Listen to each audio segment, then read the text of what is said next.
un tout petit peu émouvant de regarder ces images, de plonger dans cette atmosphère si belle du festival qu'on a commencé à goûter déjà avant-hier, hier toute la journée, les bruits des courses des enfants dans les rues, les visages amis partout, cette atmosphère si belle. Bienvenue pour cette seconde journée. Je suis étonné que la salle soit pleine. Quelqu'un m'a dit que le pisco l'avait maintenu éveillé jusqu'à 4 heures du matin. Pas beaucoup de sommeil. Bienvenue pour la première conférence de cette matinée. Je laisse Nunzia introduire aujourd'hui Patrick Felici.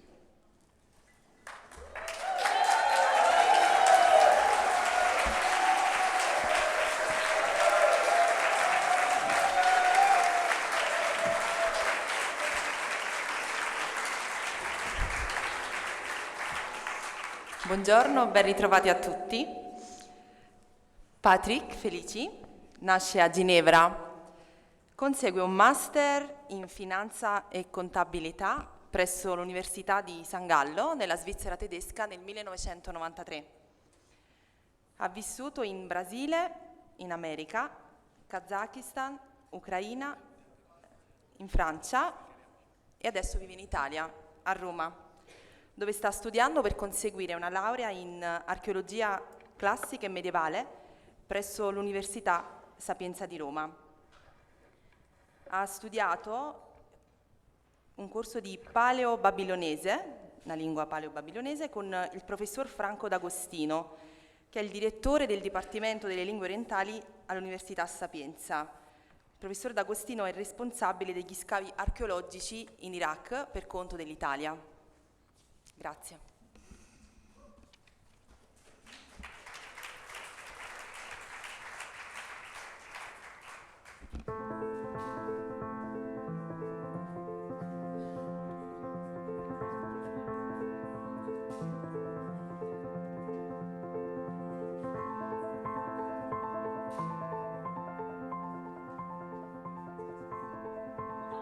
Et voilà. Mira, mira. Oh. Maravilloso. Je vais vous donner un message. Enivrez-vous de vin, de poésie, de vertu, mais enivrez-vous.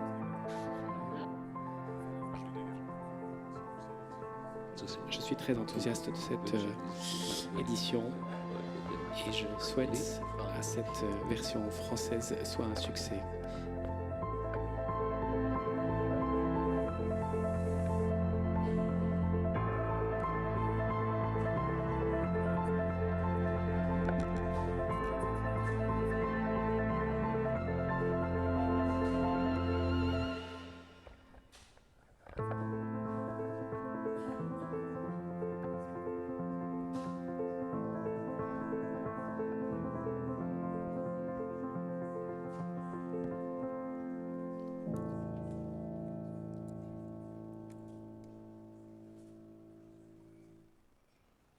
Je me permets de vous rendre attentif chaque jour à la maison d'édition Cora, qui est une tellement belle aventure que ça vaut vraiment le coup de nous y intéresser. Je vous invite à aller voir aussi le stand, à passer du temps, feuilleter les bouquins.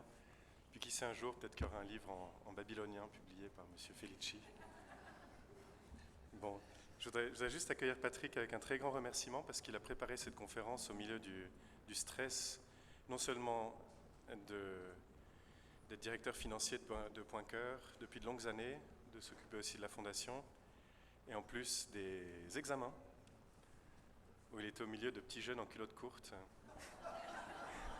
qui stressaient, qui claquaient des genoux devant le grand professeur. Merci infiniment que tu aies fait cet énorme effort. J'avoue que je suis assez impressionné qu'avec toutes ces responsabilités, et puis un certain âge respectable, tu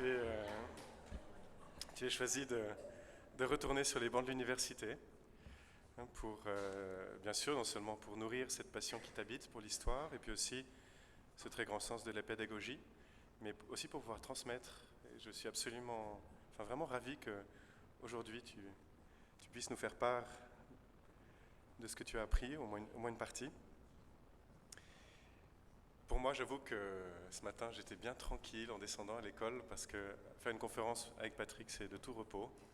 C'est la machine suisse, les petits engrenages, tout est prêt. Il sait déjà combien de temps ça va durer à 30 secondes près. Mais en tout cas, ce qui est absolument certain, c'est que nous ne serons pas déçus. Bonne écoute.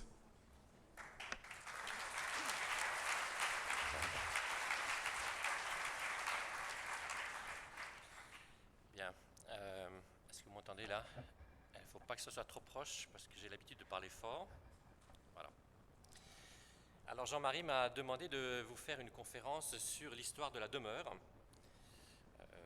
J'irais presque dire la préhistoire de la demeure, vu que l'histoire commence en 3000 avant Jésus-Christ avec l'écriture cunéiforme. Or là, on se situe beaucoup de milliers d'années avant les premières formes d'écriture. Ce qui veut dire aussi que tout ce que je vais dire au début, ce sont des recherches d'archéologie.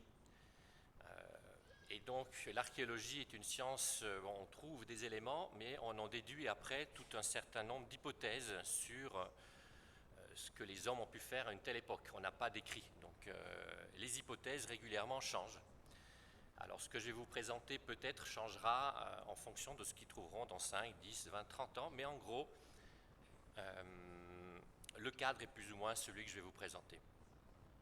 Alors si je parle trop vite, hein, j'ai mis une petite télécommande, tu peux ralentir la voix là.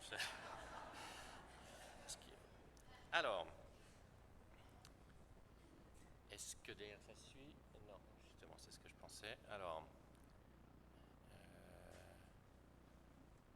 je ne sais pas pourquoi. Attends, toi tu sais toi. Il y avait le plein écran.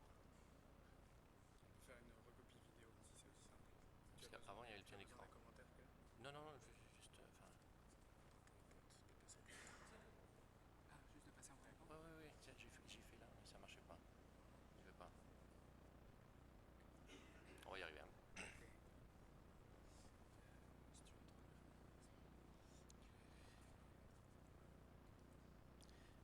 Bon, alors donc pour juste la première diapositive, j'ai trouvé cette maison qui est une maison américaine. Voilà, il y a des gens qui vivent un petit peu à l'envers et c'était juste pour vous dire, voilà, je reprends les origines de la maison et donc on va retourner aux racines, au fondement de la maison. Alors,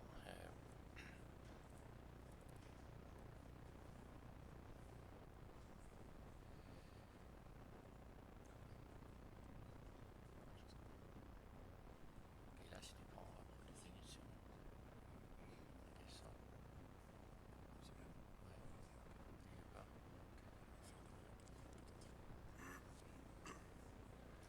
Alors si je ferme ça, un instant.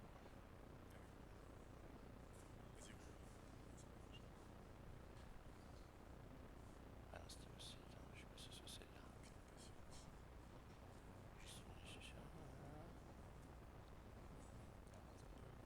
Non, c'était pas celle-là. Désolé, hein, je...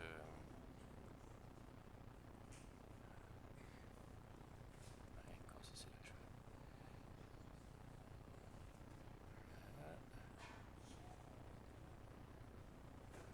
Je crois que ça a l'air d'aller. Ok, c'est parti. Alors, on va commencer donc notre parcours au Paléolithique. Donc vous connaissez tous ce que c'est le Paléolithique. Je pense que c'est une période qui commence plus d'1 million d'années en arrière et qui se termine avec la dernière période glaciaire. Les hommes à cette époque-là étaient tous des chasseurs-cueilleurs, des nomades, qui chassaient pendant quelques heures dans la journée, vivaient en communauté de 20, 30, 40 personnes, vivaient souvent dans des huttes en branchage, parfois dans des grottes, et participaient à la chasse, aux poissons, etc. Les premières traces, le premier grand progrès à cette époque-là, c'est la domestication, si on peut dire, du feu. On a trouvé les premières traces à Nice, Terra Amata, on appelle ça, du premier foyer humain. Alors, ça ne veut pas dire qu'il n'y en a pas eu avant, mais en tout cas, en 400 000 avant Jésus-Christ, on a trouvé aujourd'hui donc une trace de cette époque-là, ce qui a permis aux hommes surtout de cuire les aliments et donc de digérer beaucoup mieux, par exemple, les féculents. Et on dit que les féculents, le cerveau est un très grand consommateur de féculents, donc sans doute aussi le cerveau humain a pu se développer grâce à la cuisson de certains aliments et l'intelligence. Un autre pas important qu'on a retrouvé en Ukraine, qui date du 15 000 avant Jésus-Christ, ce sont les premières maisons un peu plus stables. Parce que comme je vous l'ai dit avant, les maisons étaient en branchage. On a retrouvé ces huttes en os de mammouth. Alors il faut imaginer que ces os sont lourds. Je ne sais pas si vous avez eu l'occasion de transporter une défense de mammouth ces derniers temps. En tout cas, les maisons sont estimées à 20 tonnes. 20 tonnes et 60 carcasses de mammouth pour faire une maison. Donc autant dire que c'est une première preuve que les hommes n'étaient pas là pour une journée. De fait, ces maisons-là sont le long du Dniepr où il y a un fréquent passage de gros gibiers, dont de mammouths. Et c'est pour ça que ces Ukrainiens se sont stabilisés au moins pendant une certaine période de l'année dans cette région-là.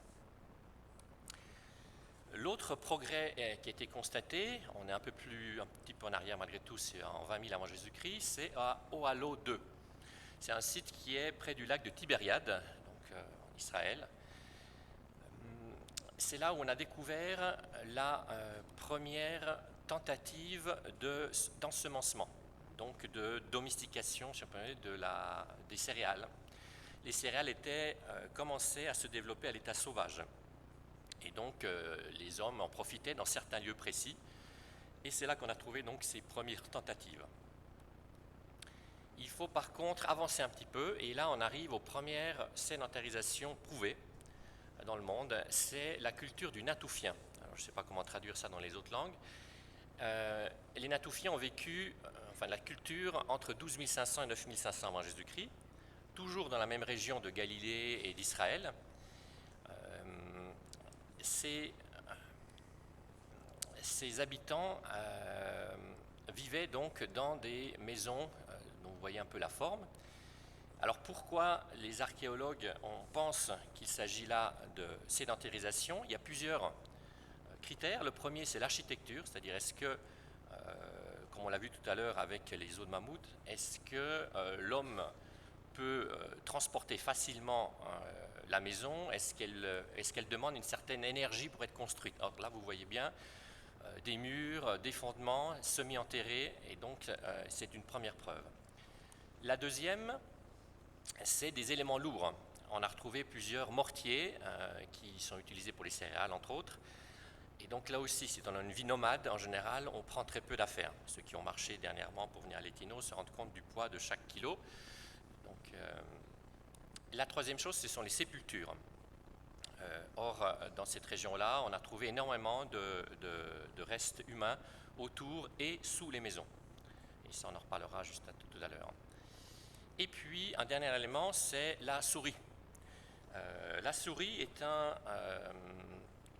est l'animal pratiquement de référence pour les archéologues à ce niveau-là, parce que la souris sauvage, quand elle commence à s'approcher de l'homme attirée par la nourriture, change peu à peu sa dentition. Or, on a découvert dans les grottes autour de cette culture natoufienne les rapaces qui allaient donc prendre ces souris. Et jusqu'à une certaine période, toutes les souris étaient sauvages, et à partir de la période natoufienne, elles deviennent domestiques. Donc, ce qui prouve que il y a vraiment là des hommes qui étaient là un certain temps pour que les souris puissent s'approcher et manger le reste des grains. Avec la souris arrive, et même avant, le chien et le chat. Le chat parce que, voilà, avec la souris, et... Voilà. Alors, qu'est-ce qui est apparu en premier? Alors, il y a souvent on dit l'agriculture et la sédentarisation vont de pair, de fait. On dit de fait que l'agriculture a forcé les hommes à demeurer, parce que pour cultiver un champ, il faut du temps, il faut le protéger, et il faut passer toute la journée autour, donc on se stabilise. Or, ce qu'on a constaté, c'est que la sédentarisation apparaît avant, parfois quelques milliers d'années avant. C'est donc par exemple la culture du Natoufien dont je viens vous parler en 12 500 avant Jésus-Christ, parce que les hommes avaient trouvé déjà certains lieux agréables à vivre où il y avait un peu de tout, donc des champs sauvages de blé, et puis pêche et chasse. Donc ils ont pu se stabiliser sans avoir besoin d'aller chercher tout le temps les animaux, le gibier. Ils avaient des points d'eau où le gibier arrivait régulièrement, et ils chassaient l'animal principal du Moyen-Orient, la gazelle. La gazelle, il y a eu des tentatives, de nombreuses tentatives de la domestiquer, mais personne n'y est jamais arrivé. Et donc elle est restée libre jusqu'à qu'elle disparaisse pratiquement. Alors un point ici, un graphique, vous inquiétez pas. C'est pour vous expliquer enfin un phénomène assez important pour l'arrivée de l'agriculture. Comment ça se fait que les hommes ont finalement adopté l'agriculture alors qu'ils se portaient très bien sans l'agriculture? Il faut vous imaginer qu'avant, je vais ralentir un peu, il faut vous imaginer avant que donc les hommes vivaient en chassant 3-4 heures par jour, ils vivaient une vie tranquille, alors que l'agriculture, il faut y passer toute la journée, il faut s'arrêter, enfin l'échine si on peut dire, le dos, des problèmes de dos, et ça demande de rester toujours au même endroit, c'est quand même assez fatigant.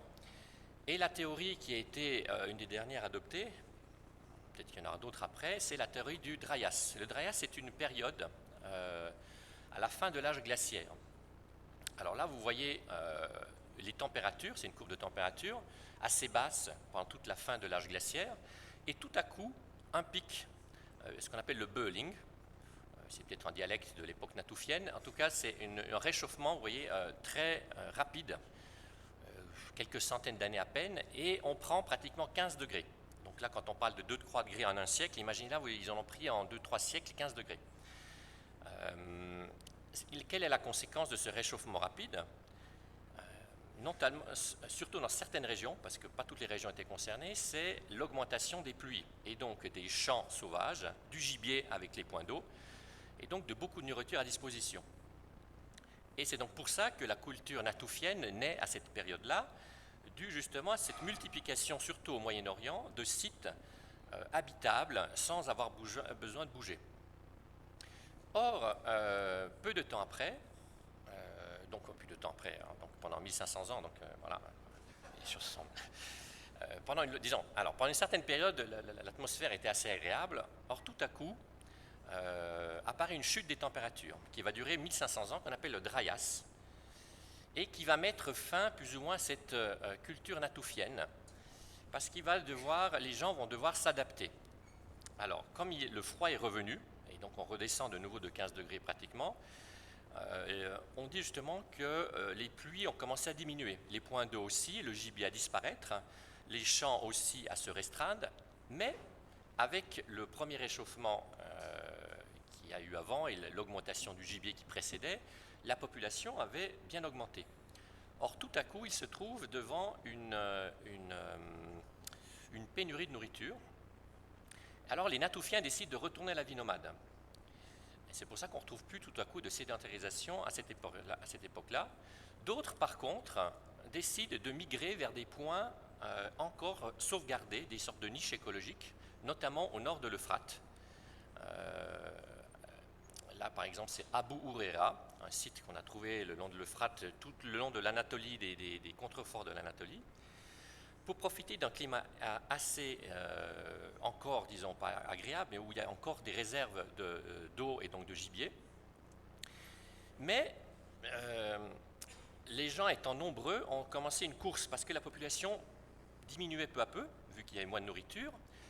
Or, ils se sont mis à cultiver pour remplacer le gibier qui manquait et surtout pour nourrir toute la population. Ils avaient déjà acquis certaines compétences précédemment, avec des tentatives dont on a vu tout à l'heure. Mais comme je vous ai dit, l'agriculture étant quelque chose qui quand même coûte beaucoup à l'humain, personne s'était mis à cultiver des grands champs. Or là, par force des choses, les humains ont commencé à cultiver un nombre de champs. Et la population diminuant, il fallait augmenter la technologie, c'est-à-dire trouver les bonnes graines, la bonne profondeur, etc., au fur et à mesure pour que la productivité augmente assez vite avant que la population baisse trop rapidement. Parce que moins il y a de personnes dans les champs, or les champs exigent un nombre de personnes actives assez important, beaucoup plus que la chasse. Et donc ça, c'est assez important parce que dans beaucoup de parties du monde, cela ne s'est pas produit. Et c'est pour ça que le Moyen-Orient était un des seuls lieux où l'agriculture est née, parce qu'il y a eu ce phénomène de population importante à un certain moment, de chute de température brutale, et de possibilité, grâce à du blé sauvage, de le cultiver et de le domestiquer. Avec les débuts du coup de l'agriculture, parce que la température est remontée ensuite, donc la population a augmenté à nouveau, on est retrouvé à une température dont on a actuellement plus ou moins dans laquelle on se retrouve, qu'on appelle la période de l'Holocène, qui a fini, donc on a fini l'époque glaciaire. Les gens commencent à se sédentariser, pas tous, et puis donc à domestiquer des animaux, dont là vous voyez certaines formes, donc l'auroch, les gagres, le sanglier, le mouflon, c'est les animaux un peu sauvages qui ont fourni la vache, le chèvre, le porc et le mouton, qui ont été des animaux qui ont été peu à peu domestiqués, donc à partir de 8000, 9000 avant Jésus-Christ jusqu'en 6000 l'année dernière, je pense, domestication. Alors, qu'est-ce qui s'est passé aussi? C'est que on imagine aussi parfois que l'agriculture est arrivée, que les hommes se sont installés et que ça s'est passé du jour au lendemain. Or, on s'est rendu compte que le processus est très lent. Il a fallu des milliers d'années, vous voyez là, entre disons 9000 et 6000 avant Jésus-Christ, parce que les gens, comme je vous ai dit tout à l'heure, une fois que les températures ont repris les bonnes normes, si on peut dire, le gibier était abondant, et donc beaucoup se sont dit, on ne va pas commencer à se fatiguer trop avec l'agriculture, on va continuer à chasser. Et donc effectivement, dans la première période qui nous concerne, au tout début donc, de cette période de réchauffement, les hommes mangeaient en gros 80%, la viande était tirée 80% de la gazelle. Or, on voit qu'en 6000 avant Jésus-Christ, elle n'était plus que de 20%. Pourquoi? Parce que la population augmentant au fur et à mesure, les chasseurs étaient de plus en plus nombreux, et donc le gibier, lui, il faisait ce qu'il pouvait, mais voilà. Il a fini par disparaître presque, et donc pour nourrir de la population, automatiquement, l'agriculture s'est développée et s'est installée définitivement, si on peut dire, au détriment des chasseurs-cueilleurs. Les chasseurs-cueilleurs et les nomades sont restés, il y a toujours eu des chasseurs-cueilleurs, il y en a encore aujourd'hui, mais peu à peu, l'agriculture, surtout dans les grandes villes, autour des grandes villes, a pris son ampleur. Alors, quelles ont été les conséquences, entre autres, notamment des carences alimentaires? Le fait de peu à peu se diriger vers une nourriture un peu mono, je ne sais pas comment on dit, mono, des céréales, alors que les gens avant, il faut dire, voilà, ils avaient de la viande, ils allaient cultiver ils allaient prendre leurs fruits, leurs légumes, enfin les légumes non, mais des baies sauvages, tout ce qu'ils trouvaient, avaient une nourriture très complète. En plus, ils bougeaient beaucoup. À force de se sédentariser, d'être courbés dans les champs, d'avoir une nourriture de plus en plus restreinte, même si, grâce à la domestication des bêtes, on avait des compléments alimentaires à ce niveau-là, ces malnutritions conduisent à l'abaissement du système immunitaire et donc des nouvelles maladies qui sont apparues, plus le fait que les gens se regroupent en grand nombre, a fait apparaître certaines épidémies. Donc beaucoup de maladies sont nées à partir de ce moment-là chez les humains, et donc la mortalité a beaucoup augmenté. Est né aussi le commerce du sel, parce que dans les viandes des gazelles et autres, il y avait beaucoup de sel. Or, comme l'homme a commencé à manger que du blé, enfin pas que, mais beaucoup, il y avait une carence. Donc le commerce s'est développé à partir de ce moment-là, entre autres aussi pour conserver tous les éléments laitiers qui étaient tirés de la vache. Les hommes étaient encore au début très, comment on appelle ça, pas allergiques, mais intolérants au lactose. Vous savez que nous, en Europe, on est une seule région où la tolérance est assez élevée au lactose, parce que depuis des siècles, on utilise beaucoup de produits laitiers. Il y a certains pays qui ont beaucoup plus de peine à accepter le lactose. Et le moyen de manger des produits laitiers, c'est d'en faire des fromages, du beurre, parce que la quantité de lactose diminue énormément. Alors voilà, là vous avez un peu les pôles où se sont développés indépendamment, autonomement, l'agriculture. Vous avez le Moyen-Orient qui a été le premier pôle, puis vous avez la Chine, et ensuite vous avez aussi un peu en Nouvelle-Guinée, le bananier en gros. La Chine c'était le riz, et puis en Amérique vous avez le maïs, mais c'est beaucoup plus tard, c'est autour de 5000 avant Jésus-Christ, en Afrique un petit peu. Tous ces pôles-là ont après disséminé, si on peut dire, leur culture, leur savoir sur l'agriculture. Alors chacun a vécu des périodes un petit peu dramatiques, si on peut dire. On paraît que du côté du Pérou, c'était le El Niño qui, à un moment donné, a subi une transformation et tous les pêcheurs de la côte n'ont plus le poisson nécessaire, se sont réfugiés dans les montagnes. Auprès des populations, il y avait du maïs sauvage et là aussi, le développement du maïs, de la culture du maïs s'est fait. Il y a des pays, par exemple, tous les pays du côté tropical n'ont pas besoin parce qu'ils ont une nourriture en abondance, donc n'ont jamais développé l'agriculture. Et donc c'est souvent des zones assez tempérées qui ont eu ce problème de choc thermique et de problème de nourriture et d'abondance. Le Japon, par exemple, avait une population élevée, mais a une capacité de nourriture à travers le poisson assez élevée et qui a empêché, si on peut dire, le développement de l'agriculture malgré certains changements climatiques. Alors l'agriculture s'est diffusée après en Europe à travers l'Anatolie. Et suivant bien sûr l'agriculture suit la sédentarisation et donc peu à peu la demeure, la maison. Alors cette deuxième partie maintenant, c'est un peu comment la maison va prendre forme dans les différents pays. Alors je vais faire un petit tour d'horizon.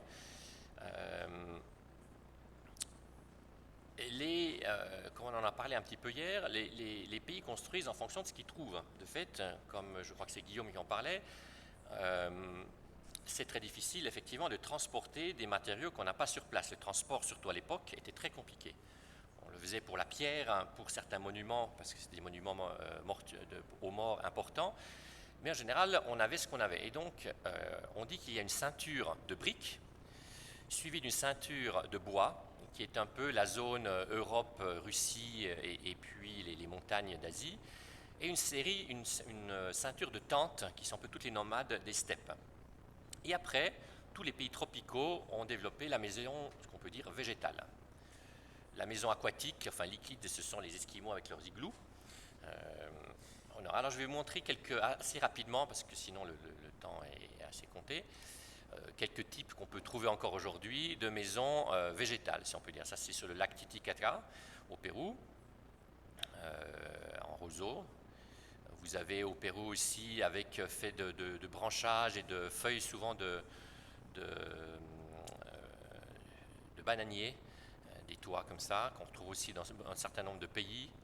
Pareil en Éthiopie, les maisons tous un peu des formes différentes. Le moudif mésopotamien, donc une maison qu'on retrouve depuis très très longtemps en pays des Sumériens, qui est faite en roseaux pliés, c'est des immenses roseaux. Et ils en font, là c'est une maison qui est une maison pas de culte, mais d'une maison de réunion. Les maisons particulières sont un peu plus petites. Vous avez après les maisons qui sont construites dans la terre. Là c'est dans le nord de l'Afrique, en Libye, creusées sous terre. Maison type troglodyte, sans doute garde très bien la fraîcheur. Pareil en Tunisie. Au Burkina Faso, des maisons en terre assez particulières, sympathiques, bien dessinées. Voilà. Là, c'est au Mali. Donc, vous voyez un peu chaque culture, chaque région, malgré tout, a le même matériau de construction, mais s'adapte à sa culture propre. Là, les Kasbahs au Maroc. Alors là, c'est déjà beaucoup plus monumental. Au Yémen, alors là, c'est des maisons qui datent de plus de 500 ans. On appelle ça le Manhattan du désert, dans le sud du Yémen. Des maisons qui sont construites toutes en terre, de fait, en terre crue, moulée, et dont c'est une technique, dit-on, déjà date pratiquement de l'époque du Christ. Mais c'est des maisons qui ont donc 500 ans. Et puis, par exemple, vous avez, alors là, à Babylone de l'époque, parce que la photo est assez ancienne, vous avez la tour de Babel, la fameuse tour de Babel, dont on a retrouvé les traces, était une tour non pas ronde mais carrée, qui était haute pratiquement de 100 mètres. Donc c'était un carré de 100 sur 100 sur 100, qui était dédié au dieu Marduk, le grand dieu des dieux babyloniens, sur 7 étages. Ça représentait la cosmologie de l'époque. Mais ce qui est incroyable, c'est que donc elle a été construite en gros vers 700 avant Jésus-Christ, que les Juifs ont après découvert lors des déportations. On parle pas mal de la tour de Babel. Cette tour comprend à peu près 40 millions de briques. Donc quand même, c'était un challenge à l'époque. Elle est composée de roseaux, de couches de roseaux et de briques. Donc faire tenir une tour de cette hauteur-là, donc ça fait presque 18 étages, 30 millions de briques sans que ça s'effondre, c'était quand même un exploit pour l'époque. La pierre, ça on retrouve en Écosse par exemple, 3000 avant Jésus-Christ, c'est une maison de pierre. Donc les maisons de pierre sont assez rares parce que c'est un matériau donc difficile à déplacer, donc on en a parfois à disposition, souvent dans les pays nordiques. Elle est plutôt adaptée pour les grands monuments. Donc là, vous connaissez bien sûr les pyramides égyptiennes ou en Grèce, les temples grecs. La plupart des maisons d'habitation grecques étaient en bois. Les pays de fait, quand il s'agit de monuments dédiés aux dieux et donc qui ont un caractère d'éternité, ont toujours tenté d'avoir des matériaux d'éternité. Parce que c'est sûr que la brique, la tour de Babel, elle a tourné pendant 300 ans avant de s'effondrer avec les pluies. Le Parthénon, même s'il explosait une fois à un certain moment, il est toujours là. Enfin, le bois, c'est des maisons russes. On en retrouve beaucoup dans les régions forestières. L'Himalaya, c'est un peu un combiné de pierre et de bois dû aux tremblements de terre. Il paraît que c'est une forme de protection. Au Japon, c'est un peu particulier. Ils ont le bois nécessaire, mais ils ne construisent pas complètement en bois. Il y a beaucoup de bambous, etc., pour non seulement contre les tremblements de terre, mais aussi pour permettre un certain contact plus facile avec l'extérieur, avec la nature. Alors, comment l'espace domestique s'est développé? Au tout début, les maisons étaient rondes. Donc, on l'a vu déjà semi-circulaire ou natoufien. On construisait donc en terre de manière ronde. Donc ça, c'est à Chypre. On a trouvé des maisons de 9000 avant Jésus-Christ à peu près de cette forme-là. Encore aujourd'hui, au Soudan, vous voyez le même genre de type de village qui aurait pu exister au début du néolithique, il y a presque plus de 10 000 ans maintenant, avec un foyer central, des maisons tout autour rondes. C'est diffusé après la brique. La brique a commencé c'est la diagonale jaune. Entre la Palestine et l'Arménie, les premières briques ont commencé à apparaître. C'était des briques crues et moulées, c'est-à-dire faites à la main. Pas moulées, je ne sais plus le terme, façonnées, enfin bref. Voilà. Donc il y a encore des traces de doigts sur les briques, elles ne sont pas exactement rectangulaires. Elles se sont développées après aussi du côté de l'Anatolie et de l'Iran. Alors là, je vais vous parler un tout petit peu d'un village qu'on a trouvé en Turquie, Çatalhöyük, peut-être que Jean-Marie a plus d'accent au niveau turc que moi, donc en 9000 avant Jésus-Christ. Ce village se situe donc un peu sur l'intérieur. Il est assez particulier, donc c'est un des plus anciens villages qu'on ait trouvé avec, il y a Jéricho aussi, vous avez entendu parler de Jéricho comme une des premières villes. Ce village, en fait, ne comporte pas de rue, ne comporte pas de porte et pas de fenêtres. Donc les gens marchent et entrent à travers les toits. Voilà. Souvent, d'ailleurs, encore aujourd'hui, les maisons du Moyen-Orient sont souvent un peu rectangulaires, avec une vie sur les toits qui se développe surtout la nuit avec la fraîcheur et même le jour avec ces protections qu'on peut voir. À l'intérieur, les maisons, voilà, il y avait certains lits, un petit foyer, etc. Mais ce qui est assez aussi particulier, c'est que vous voyez dessous des squelettes. Alors, déjà depuis la période natoufienne, donc depuis les toutes premières habitations, on a remarqué que les gens ensevelissaient leurs morts, leurs ancêtres, sous les maisons. Pas tous, et dans pas toutes les maisons. Donc, comme on n'a pas d'écrit, on ne peut pas vraiment savoir le pourquoi des choses. Une des théories, par exemple, dans ce cas-là, parce qu'il s'agit souvent de bébés et de femmes, c'est que la maison représente malgré tout un peu comme le sein maternel. Elle a un côté féminin, la maison. La femme y travaille, elle enfante, elle élève ses enfants. Or, quand un nouveau-né ou un enfant meurt, le fait de le placer sous la maison la rapproche de la mère qui est encore vivante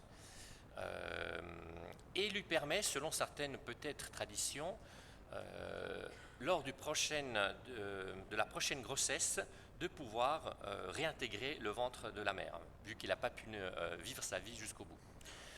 Après, ça, c'est des théories, j'ai lu, mais je ne sais pas si... voilà, personne... Bon. En tout cas, les ancêtres, jusqu'à récemment, j'ai lu aussi que dans les maisons de Pyrénées, on enterrait encore les morts jusqu'au Moyen-Âge et après, sous la maison, surtout les héritiers des familles, pour montrer un peu La maison en fait pyrénéenne était formée sur un principe un peu comme la domus, un peu du maître de maison qui transmet l'hérédité au fur et à mesure à une personne pour ne pas diviser la maison aux héritiers qui s'entretuent. Et cette personne-là, après, responsable de l'héritage de la maison. Donc il y a souvent aussi, en tout cas à une certaine époque, le fait d'enterrer un ancêtre qui est aussi parfois l'ancêtre protecteur et qui protège la famille qui est au-dessus. Donc si la plupart des maisons sont devenues rectangulaires, certaines sont restées rondes comme en Syrie, surtout pour des raisons pratiques. Alors il paraît que chez les Tamouls en Inde aussi, il y a tout un système d'aération pour éviter la chaleur. Ici, c'est ce dôme qu'on retrouve aussi dans les Pouilles avec les trulli, qui permet, paraît-il, une certaine ventilation automatique et donc d'évacuer la chaleur et de provoquer des courants d'air. Donc c'est la maison syrienne qui existe encore aujourd'hui. Ensuite, on est passé donc de la brique crue, modelée, au moule. Et donc assez rapidement, le moule a permis surtout d'augmenter le rendement de la production des briques. Et donc on dit qu'un ouvrier pouvait fabriquer plus de 1000 briques à la journée. Alors les maisons au début, type babylonienne, étaient composées de 3 parties. Une partie centrale, une partie plus ou moins privée, et une partie où on avait la cuisine et des activités. Du côté de la Grèce, là je vais vous donner 2-3 exemples de maisons, vous effrayez pas trop. La Grèce, on a développé la maison à pastos. C'était une sorte de portique. Les Grecs n'étaient pas des gens qui accueillaient beaucoup, enfin dans le sens la maison était assez fermée sur elle-même. Par contre, c'était l'homme de la famille qui accueillait ses semblables dans l'andron, qui est une pièce de réception tirée de l'Orient, dont on mangeait, on buvait, mais surtout en Grèce, parce que c'était pas non plus c'était plutôt des Spartiates souvent. C'était un lieu aussi éducatif. Donc on éduquait les plus jeunes, c'était les lieux où on parlait de politique, assez important. Mais tout le reste est centré sur la cour et on peut aussi apercevoir dans une des diapositives une sorte d'hôtel de culte. Donc c'est ce qu'on va retrouver dans la plupart des maisons antiques. On le retrouve en Égypte, je ne vous ai pas montré, et là on le retrouve donc en Grèce.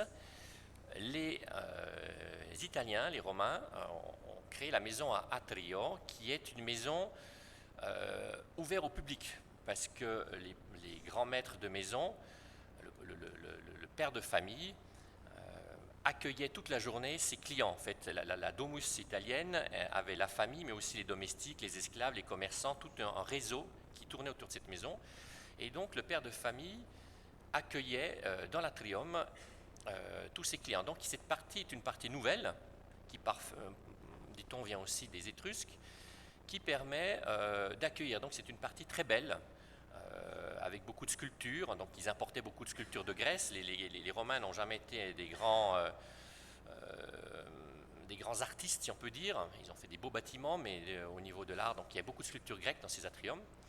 Et le maître de la maison se trouvait dans le tablinium, qui est une pièce centrale qui faisait un peu la référence entre la partie privée, dont personne n'accédait, et la partie publique de réception. Voilà, après je ne vais pas aller dans les détails.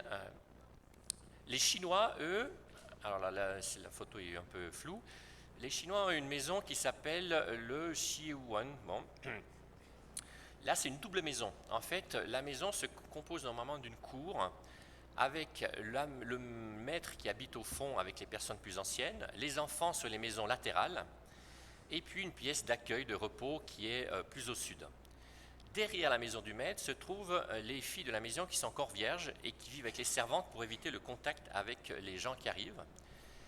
Et on pénètre dans la maison à travers une entrée qui est au sud-est, qui est protégée par une sorte de mur des esprits pour éviter que les esprits maléfiques puissent y entrer.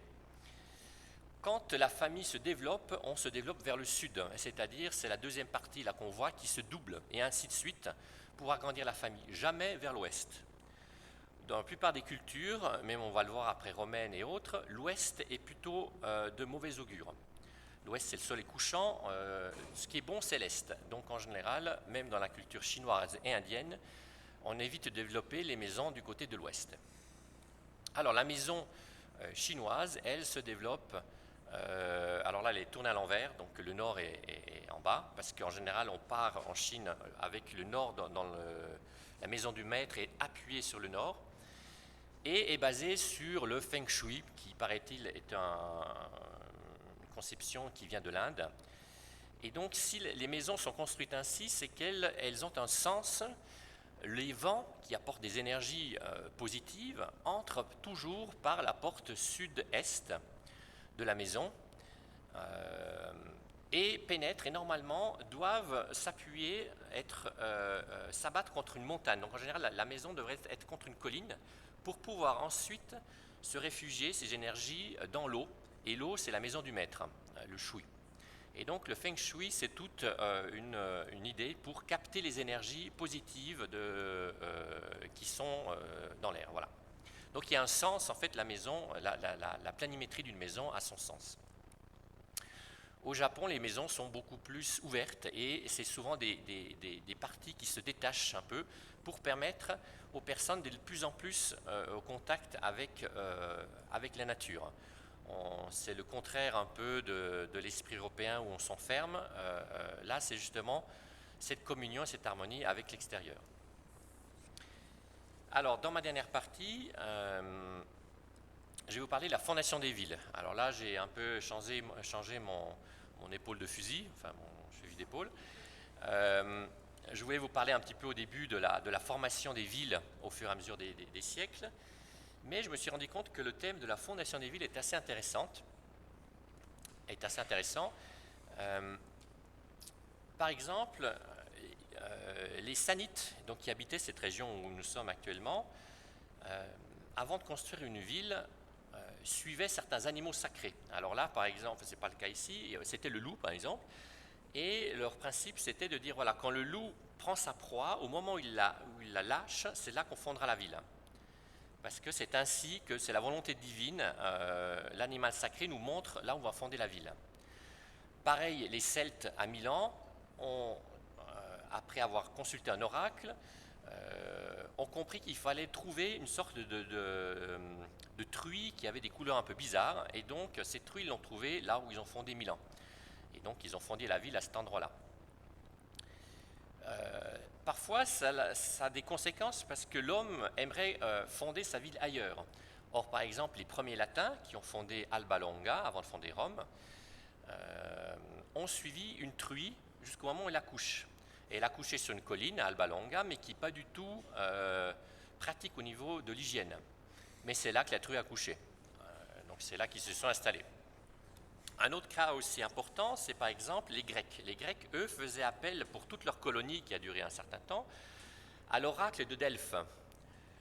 L'oracle de Delphes était très important, même dans toute la Méditerranée. Certains même du Moyen-Orient, de Babylone ou d'Égypte en faisaient recours.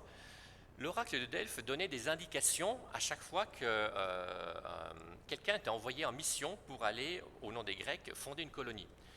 Il donnait des indications. Or là, c'est le cas en gros au VIe siècle avant Jésus-Christ. Ce monsieur, Michel, est parti et l'oracle lui avait donné des indications.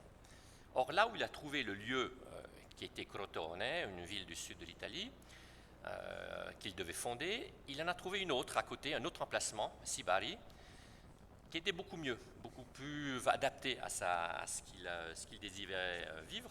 Et donc il est retourné à Delphes voir l'oracle et il a dit « j'ai trouvé mieux ». Et l'oracle lui dit ceci, il dit « Michello, au dos déformé, allant à la recherche de choses diverses que les dieux t'ont demandées, tu n'y trouveras que douleur. Apprécie plutôt le don que les dieux te font ». Pour dire, voilà, nous c'est Crotone qu'on a décidé, c'est pas le lieu fertile que tu as trouvé, c'est là que tu auras ton vrai bonheur, c'est pas en allant chercher la terre verte du voisin, etc. Et de fait, il paraît que le Crotone est beaucoup plus adapté au niveau de l'hygiène que l'autre qui a l'air plus fertile. Donc ça c'est l'oracle de Delphes. Rome, la fondation de Rome aussi est très particulière, vous savez donc, vous connaissez Romulus et Rémus, qui ont été sauvés, si on peut dire, par la louve. Cette louve les a allaités tout un temps sur le Palatin. Le Palatino, qui se trouve donc au centre de Rome, où ont vécu après tous les empereurs, tous les rois au début, etc. Et le lieu où, Romulus et Rémus ont été, selon la légende, et même il y a une grotte où on retrouve justement le lieu où ces deux-là ont pu être sauvés. Et donc au moment de fonder la ville, Romulus et Rémus ont dit, bon, c'est là que les dieux nous ont récupérés, on va fonder la ville ici. Comment ça se passe après une fondation de ville? Alors on fait appel à un augure qui va essayer de transformer la colline comme centre de l'univers. Bon, il y a un rite, voilà. Et après il va déterminer tout un territoire qu'on appelle le pomerium, qui va être délimité grâce à des bêtes, des bœufs, qui vont tracer un chemin, et donc qui va être un peu la limite entre le territoire sacré, qui est au centre, et tout ce que la terre va éjecter sur les côtés, qui sera un peu les murs de la ville. Ensuite, la planimétrie va se faire en essayant de transformer le ciel, de mettre toute la cosmologie étrusque, parce que les Romains se sont tirés du rite étrusque, avec les dieux qui sont représentés dans 32 parties de cette sphère, à la mettre dans, comment on appelle ça, dans une planimétrie d'une ville, avec les deux axes, le Cardo et le Decumano, nord, sud, est, ouest. Et donc, la ville romaine est en fait comme un miroir de cette voûte céleste. C'est assez important parce qu'après, quand les Romains vont coloniser et construire des villes un peu partout, ils vont se baser là-dessus aussi comme une sorte de... pour étendre la culture romaine. Les villes romaines, ce n'est pas uniquement, comme certains décrivent, voilà, côté pratique, des villes droites en forme de rectangle, enfin, voilà, pour des côtés de circulation, etc. C'est vraiment cette voûte céleste qui a été placée et inscrite sur le territoire. Et donc, en copiant cette planimétrie orthogonale après dans le monde, c'est aussi pour faire entrer les autres peuples dans cette culture romaine. Ensuite, une fois que le centre de la ville est déterminé, on y fait un trou qu'on appelle le mundus, qui est le centre de communication avec le sacré, avec le ciel et avec les enfers. Et dessus, on a un autel, on y fait un feu, le feu sacré, et c'est là que la ville reçoit son nom, Rome. Voilà, ça c'est la planimétrie un peu d'une ville. Le centre donc déterminé, où il y a le fameux centre du monde, si on peut dire, c'est le forum, avec les cardinaux et les décumanes, etc. Avec toute une planimétrie aussi, en sachant que l'ouest, là aussi, est plutôt moins adapté que l'est. L'ouest est aussi un peu plus maléfique. Donc c'est là où il y a les armées qui s'entraînent, etc. La maison italienne, la domus, c'est aussi d'une certaine manière sur la même planimétrie. De fait, souvent dans toutes les cultures, la planimétrie de la maison est une copie, ou celle de la ville, une copie de celle de la maison. Là aussi, on a vu tout à l'heure, le maître de la maison est au centre. Il reçoit son public, etc. Il y a aussi toute une similitude entre la maison et la ville. Lors de la destruction de Carthage, par exemple, en 146 avant Jésus-Christ, il y a également tout un rite. Le général romain Scipione, qui a procédé à la destruction, commence déjà par un rite qu'on appelle ça, de consacration de son armée aux dieux, mais aussi de la ville qu'il va attaquer, en implorant les dieux de la ville, parce que chaque ville avait ses dieux, en implorant les dieux de la ville adverse de passer du camp romain, et donc d'intégrer le panthéon des dieux romains. Pour éviter, voilà. Et donc, ce rite permet après une meilleure conquête de la ville. Mais cela ne suffit pas. Une fois que la ville est conquise et détruite, pour raser de la mémoire la ville, il faut reprendre la charrue et refaire le tour des fondements de la ville en sens inverse que la charrue le fait dans le rite étrusque, qui est le sens inverse des aiguilles de montre. Là, il faut le faire dans le sens des aiguilles de montre. Et ainsi, la ville... juridiquement et sacralement n'existe plus. Si on ne le fait pas, la ville restera toujours un mystère implanté dans l'endroit. Donc les Romains, une fois qu'ils avaient détruit une ville et l'avaient rasée, devaient aussi passer la charrue sur les fondements après. On arrive vers la fin. L'Inde a aussi son système, donc c'est le mandala, je ne vais pas, c'est compliqué, donc Là aussi, c'est basé sur des différentes divinités qui sont dans un cadre avec au centre Brahma et vous avez le dessin d'un homme. Les hommes, quand ils méditent, doivent de fait se retrouver leur esprit au centre. C'est toujours dans l'esprit de retrouver le centre. Et les constructions de villes indiennes, certaines, sont basées sur ce même principe, avec des lignes qui délimitent le centre avec le temple, le nord où il y a normalement les palais et le sud où la ville se développe. L'ouest c'est toujours assez maléfique et l'est où on développe les jardins et autres. La Chine, et ça c'est la dernière diapositive, la Chine a le même système, vu que de fait le Feng Shui par exemple est né paraît-il d'Inde et a été transmis en Chine après. Pareil, la cité interdite, comme vous voyez là, au nord, là c'est à l'inverse, le palais impérial, au centre les temples plus importants, l'ouest qui est un peu plus, disons, moins positif, c'est là où on développe tout ce qui est ordre militaire, comme les Romains avaient le Campo Marzio sous l'ouest aussi de la ville, et le yin et le yang, le centre étant on essaie de retrouver là le lien entre le ciel et la terre. Alors, juste une dernière chose aussi, par exemple, j'ai lu que certaines peuplades, par exemple des Brésiliens, qu'ils appelaient les Bororo, qui étaient de style assez primitif, habitaient par exemple en cercle. Ils avaient des maisons circulaires, ils habitaient en cercle. Et les Salésiens, quand ils sont arrivés, n'ont pas réussi à les convertir. Et ils se sont demandé comment faire. Et la seule chose qu'ils ont réussi à trouver, c'est de les déplacer dans des maisons rectangulaires placées parallèlement. Donc ces peuples-là, c'est pour vous dire un peu l'importance des cultures et de la façon dont les villes sont construites et des emplacements et par rapport à la façon dont après ça imprègne la culture des personnes. Et donc ces Indiens, une fois qu'ils avaient été déplacés dans ces maisons, ont perdu complètement l'orientation, si on peut dire, et les Salésiens ont réussi à les convertir à ce moment-là. Pareil pour les Sioux, il paraît qu'eux aussi vivaient en cercle dans les tipis, qui étaient des représentations peu des nids des oiseaux qu'ils trouvaient de tout ce que de nature était rond. Et on les a mis dans les maisons américaines rectangulaires, qu'ils trouvaient comme des cubes. Et les chamans indiens disaient on y perd notre âme parce qu'il n'y a rien qui corresponde à la nature dans ces cubes. Voilà.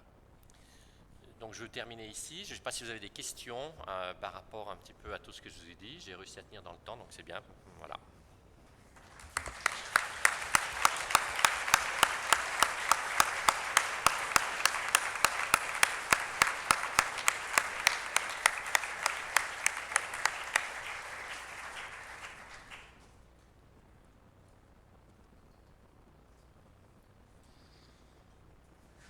Denis.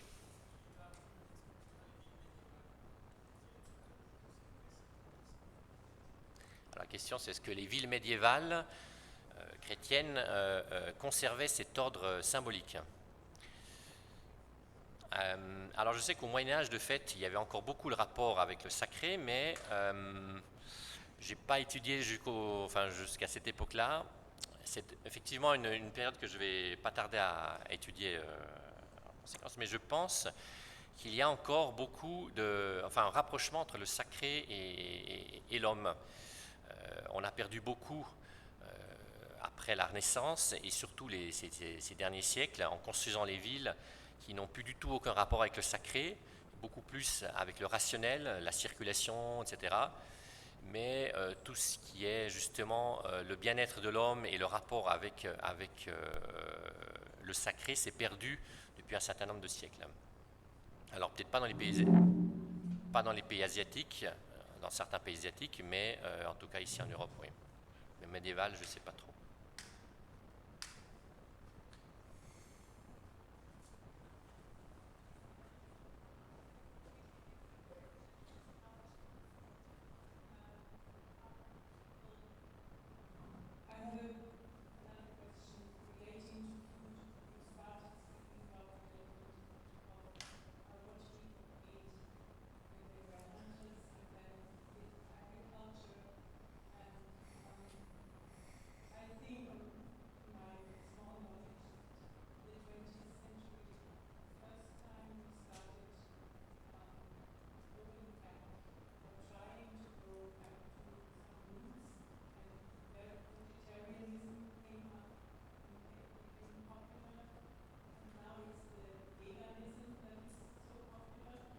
recently I heard about a movement which is quite small of people. There is a hospital kind of hospital in Hungary.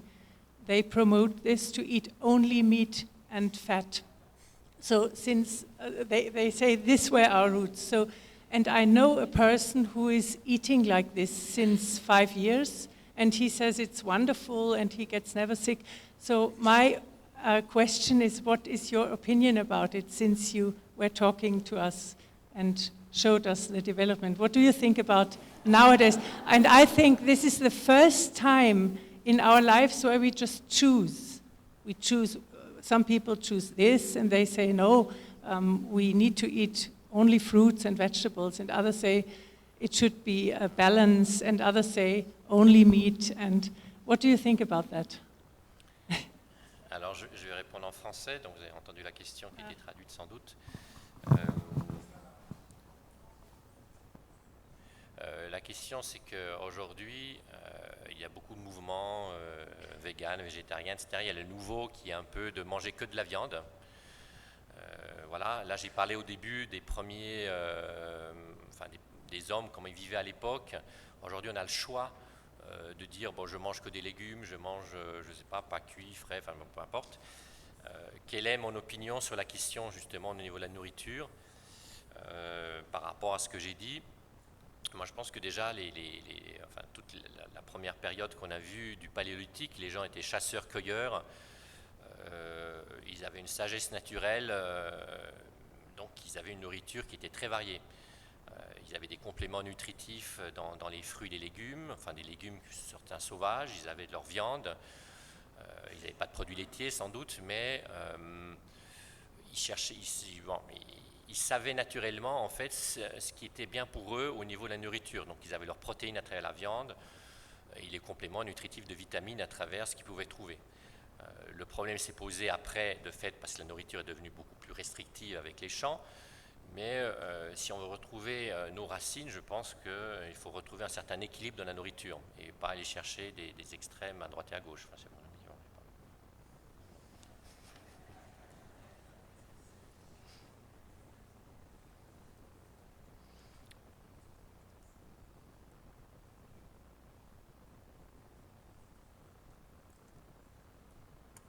Une question sur les os de mammouth? Non, non, ça.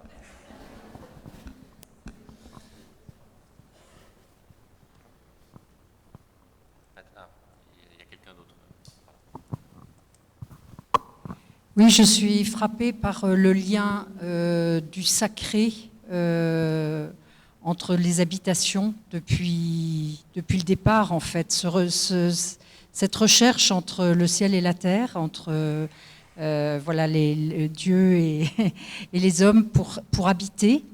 Et la question que je me pose, c'est... enfin, je me pose ou je ne me pose pas, mais aujourd'hui, on a complètement perdu ce sens. Où va-t-on? Où va-t-on?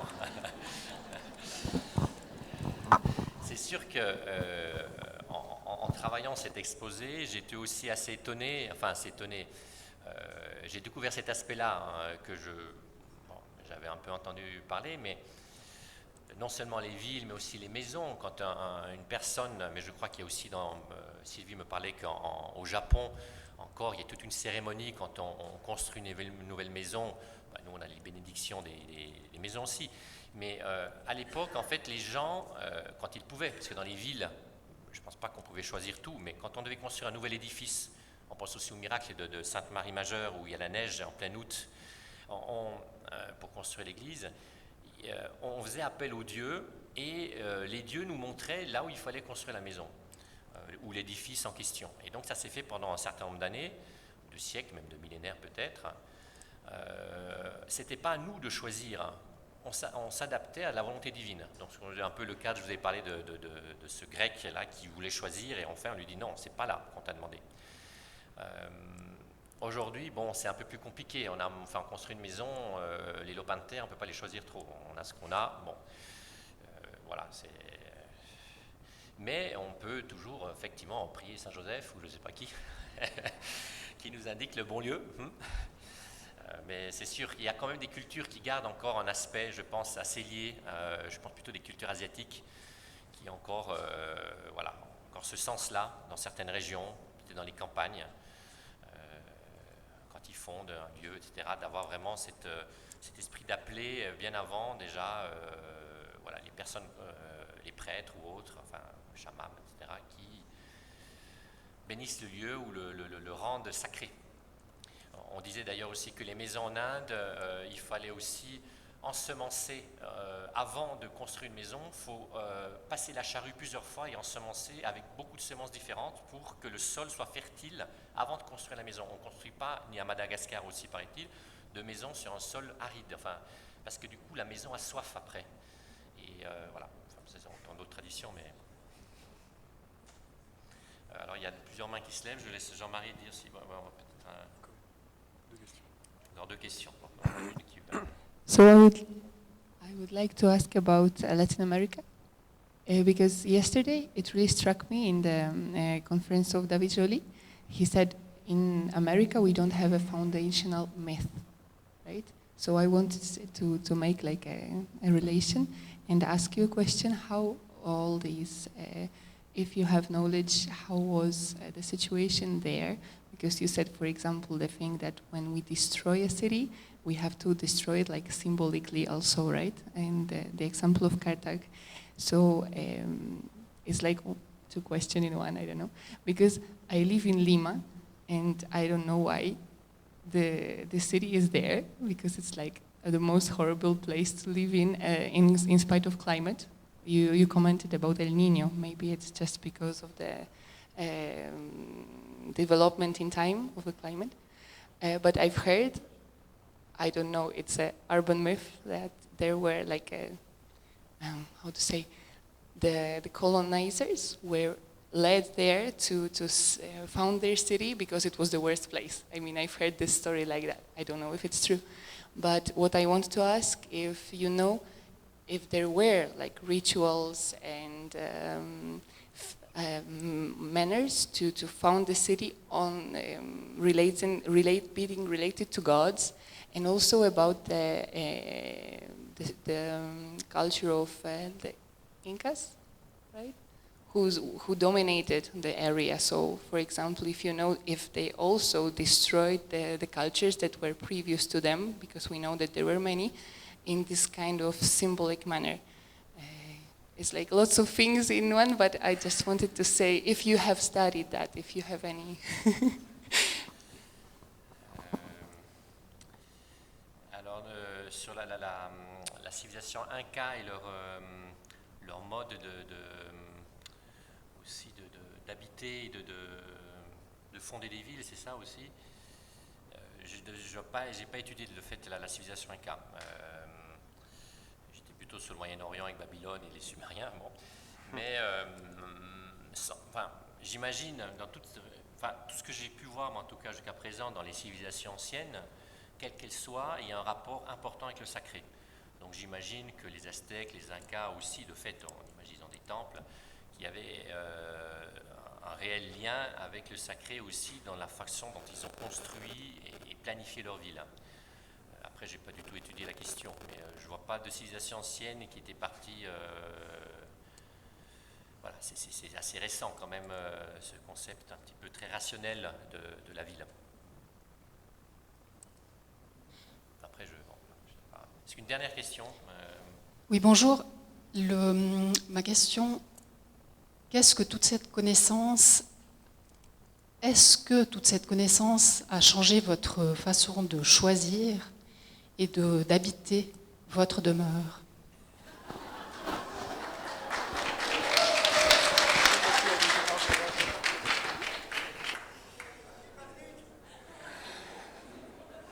Il faut beaucoup de bruit surtout. Beaucoup de bruit.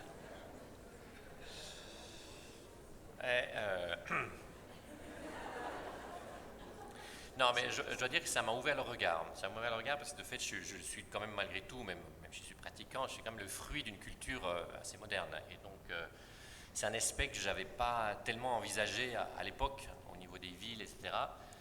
Et de fait, bon, aujourd'hui, c'est plus compliqué de voir les choses de la même manière que les anciens. On disait que de fait, les Romains se sentaient dans leur ville automatiquement à l'aise parce que c'était la représentation de ce qu'ils pensaient. Enfin, c'était pas, la ville était déjà dans leur esprit, la planification de la ville, de la représentation de leur cosmos. Donc il n'y avait pas de souci. Aujourd'hui, bon, c'est sûr que les choses ont changé. Moi, de mon côté, voilà, c'est sûr que moi, ce qui m'a touché beaucoup dans ce que j'ai présenté, c'est le moment de la fondation, je vous ai dit, de Crotone, non, en Italie. Hein. Le fait que cet homme demande au Dieu et qu'à travers l'oracle, et qui se retrouve devant une terre meilleure, et qui retourne en disant voilà, moi je crois que c'est comme mieux là. Et l'autre lui dit on t'a demandé d'aller là. Et donc pour ma vie personnelle, je sais que je fais aussi souvent, comment on appelle ça, fatigue, hein, non, j'ai de la peine, justement, je retourne souvent voir l'oracle. Et donc.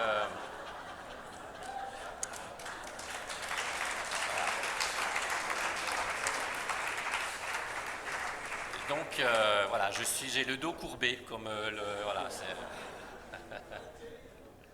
Voilà. Merci infiniment, Patrick. Merci infiniment, Patrick. De fait, on ne s'est pas ennuyé. J'espère, c'était un peu. Avec la précision de tes. Reste une minute. T'en fais pas comme ça. Le travail illustratif, très pédagogique, le développement logique de ce que tu as présenté, il y a beaucoup de choses extrêmement valables que vous avez évoquées dans vos questions. Et une des choses qui m'a le plus intéressé, j'ai trouvé extrêmement amusant, c'est ce jeu scientifique.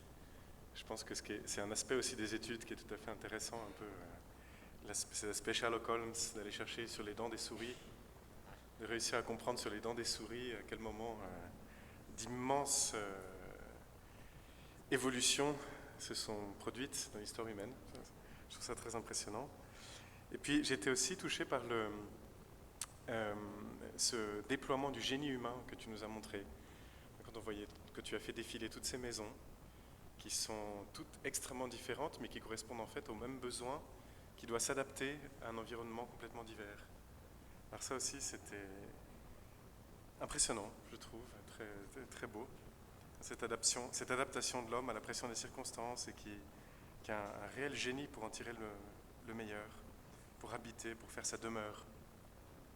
Ensuite, il y a un autre aspect que j'ai trouvé nourrissant, c'est le fait que tu nous as donné à la fois des très vastes perspectives synthétiques, hein, avec parfois, surtout au début, hein, c'est parcourir des millénaires d'un coup, du paléolithique, de la fin de l'ère glaciaire jusqu'à la période romaine, avec en même temps des zooms très précis, des choses, je ne sais pas, ce dont on parlait de l'aspect de la vie du chasseur, etc. Et je trouve d'une part impressionnant d'avoir cette espèce de mise en abîme et tout d'un coup d'être pris comme de vertige devant ces très grandes perspectives de l'histoire humaine, et puis à la fois de voir précisément ces mécanismes, dont tu dis que sont souvent des hypothèses, mais malgré tout ces mécanismes climatiques, sociaux, économiques, qui ont petit à petit comme canalisé l'histoire de l'humanité. Et ça m'a frappé parce que cette mise en abîme et puis ces détails comme ça de l'histoire, ces mécanismes, c'est comme si on voyait cette main de la Providence qui guide l'histoire humaine, qui dirige. Alors il y avait une des questions, où va-t-on ? On suit la main de Dieu, hein, avec plus ou moins de réticence ou le dos courbé. Bon, mais voilà, je trouve beau dans ces très grandes synthèses de voir la main du Seigneur qui guide l'humanité, puis qui la dispose petit à petit, qui fait des propositions à sa liberté, à travers beaucoup de mécanismes tout à fait divers. Puis j'ai été aussi très frappé, c'était une des remarques, je ne sais plus au début, une des questions, par cet aspect extrêmement religieux de tout ce que tu nous as présenté. Et je le résumerai un petit peu comme par un jeu de va-et-vient. C'est-à-dire, tu nous as présenté cette maison extérieure, la maison concrète, avec beaucoup de fonctions. Il y avait la maison cimetière, avec les enfants, les squelettes en dessous, la maison lieu de l'éducation des enfants, je ne sais plus à quelle occasion tu parlais de ça, les Spartiates, je crois. Oui, les Grecs, ouais. Les Grecs. La maison qui est le lieu de l'accueil, avec cette si belle disposition des pièces dans la domus romaine, avec l'atrium.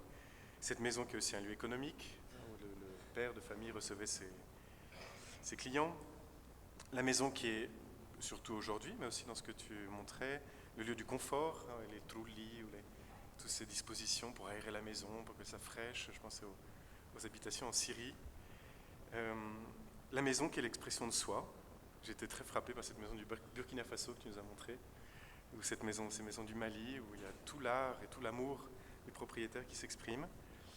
La maison, lieu de la religiosité. Tu notais qu'il y avait, dans certaines maisons, on retrouvait des hôtels, des petits temples, des chapelles. Donc voilà, il y a cette maison extérieure. Et puis, il y a un jeu constant de va-et-vient avec la maison intérieure. Comme tu disais, le monde intérieur de l'homme, qui est en prise directe avec le cosmos et qui a son ordonnancement à travers la tradition qui lui est donnée. Et il y a toujours ce jeu constant de reflets de l'un de l'autre. La ville, la maison, qui est le reflet de cet ordre intérieur. La maison qui est en même temps aussi une provocation et une éducation à ce que moi je construise ma demeure intérieure. Enfin, il y a constamment cet aller-retour. Et la question était très intéressante à la fin. Comment est-ce que ça, toi, ça a influencé ta manière d'habiter? Je me suis dit, c'est peut-être une réflexion très superficielle, mais que peut-être pour nous, justement, ce va-et-vient, qui est dans beaucoup de civilisations parfois un peu inconfortable ou très, très difficile à mettre en œuvre, qui semble se perdre aujourd'hui, ce va-et-vient, c'est le Christ, c'est la personne du Christ, parce qu'il est à la fois l'être le plus intime que j'ai, il est à la fois mon moi le plus intérieur, et à la fois donc ma maison intérieure, le corps même du Christ, et à la fois ma maison extérieure, puisqu'il est la communauté, il est l'Église.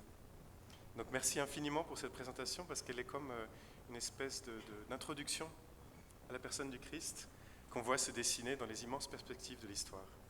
Merci infiniment. Merci.